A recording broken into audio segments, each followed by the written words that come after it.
انسانی تاریخ میں کچھ ایسی شخصیات کا ذکر ملتا ہے جس کے متعلق ملنے والے سورسز یہ بتاتی ہیں کہ وہ نہ ہی مکمل انسان تھے نہ مکمل جنات، اس لیے لوگوں نے انہیں کوئی آسمانی مخلوق بنا دیا۔ مثلا قدیم سمیری تہذیب میں 4000 سال پہلے موجود ایک بادشاہ گلگامش کے متعلق قدیم سمیری تختیاں بتاتی ہیں کہ اس وقت آسمان سے ہمبابا نامی ایک جناتی مخلوق اس زمین پر آئی تھی اور انہوں نے انسانوں کے ساتھ اختلاط کیا، جس کی وجہ سے گلگامش پیدا ہوا۔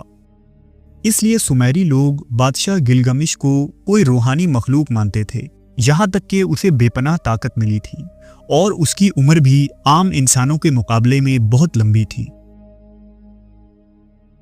آدھے انسان اور آدھے جن نما مخلوق میں تاریخ کی ایک مشہور شخصیت کا نام بھی شامل ہے جسے ملکہ سبا بلقیس کہا جاتا ہے، اور جو یمن کی ملکہ تھی۔ یمن کے دارالحکومت صنعا سے 120 کلومیٹر کے فاصلے پر قصر بلقیس کے بعض ستون آج بھی موجود ہیں، جس میں اس کی عظیم سلطنت کی کہانیاں کندہ ہیں۔ تاریخ میں ملکہ سبا کو ایک طاقتور اور عقلمند عورت بتایا گیا ہے۔ روایتیں بتاتی ہیں کہ ان کے والد کا نام حداد بن شراحیل تھا، جو یمن کے بادشاہ تھے، لیکن انہوں نے ایک جنی عورت سے شادی کی تھی، جس کے نتیجے میں بلقیس پیدا ہوئی، چنانچہ وہ آدھی عورت اور آدھی جن تھی۔ اس زمانے میں یروشلم کی طرف ایک عظیم پیغمبر اور بادشاہ حضرت سلیمان علیہ السلام حکومت کر رہے تھے۔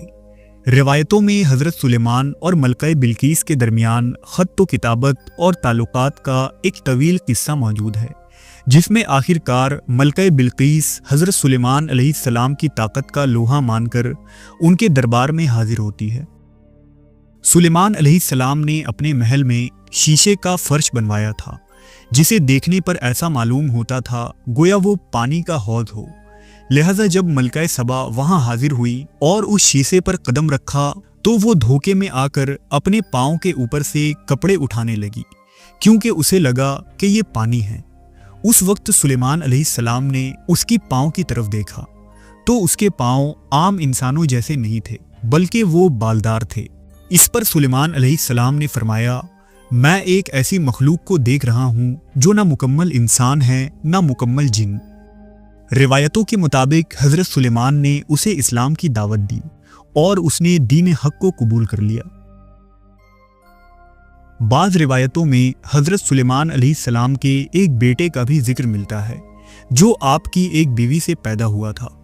اللہ کی قدرت سے وہ ایک عجیب الخلقت مخلوق تھا۔ اس لڑکے کا صرف ایک کان، ایک آنکھ اور ایک ہاتھ تھا، اور بدن کا ہر عضو آدھا معلوم ہوتا تھا۔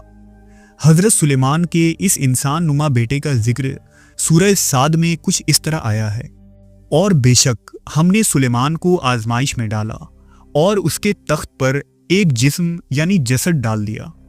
یہ جسد یا جسم دراصل سلیمان علیہ السلام کے اسی عجیب الخلقت بیٹے کی طرف اشارہ ہے۔ بعض مفسرین نے لکھا ہے کہ حضرت سلیمان اسے اپنے تخت کا وارث بنانا چاہتے تھے، لیکن وہ بہت ہی کم عمر میں فوت ہو گیا۔